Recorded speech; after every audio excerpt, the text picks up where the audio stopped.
The following was written by Bat Masterson and published in Human Life magazine in January of 1907.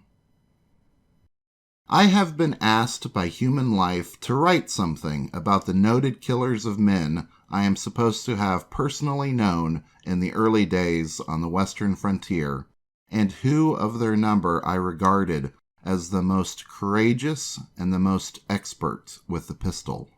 In making this request, I may reasonably assume the editor did not consider that he was imposing on me very much of a task, and had it embodied nothing more than the question of proficiency with the pistol, such would have been the case.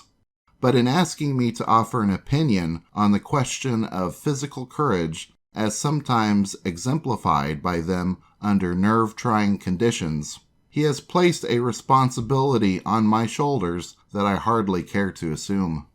I have known so many courageous men in that vast territory lying west and southwest of the Missouri River, men who would, when called upon, face death with utter indifference as to consequences, that it would be manifestly unjust for me to attempt to draw a comparison.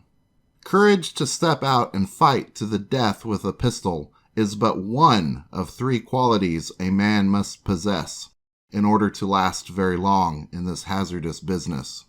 A man may possess the greatest amount of courage possible and still be a pathetic failure as a gunfighter, as men are often called in the West, who have gained reputations as man-killers. Courage is of little use to a man who essays to arbitrate a difference with a pistol if he is inexperienced in the use of the weapon he is going to use. Then again, he may possess both courage and experience and still fail if he lacks deliberation.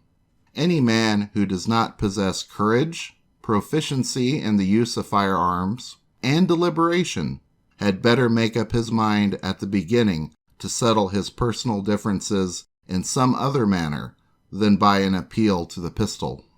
I have known men in the West whose courage could not be questioned, and whose expertness with the pistol was simply marvelous, who fell easy victims before men who added deliberation to the other 2 qualities.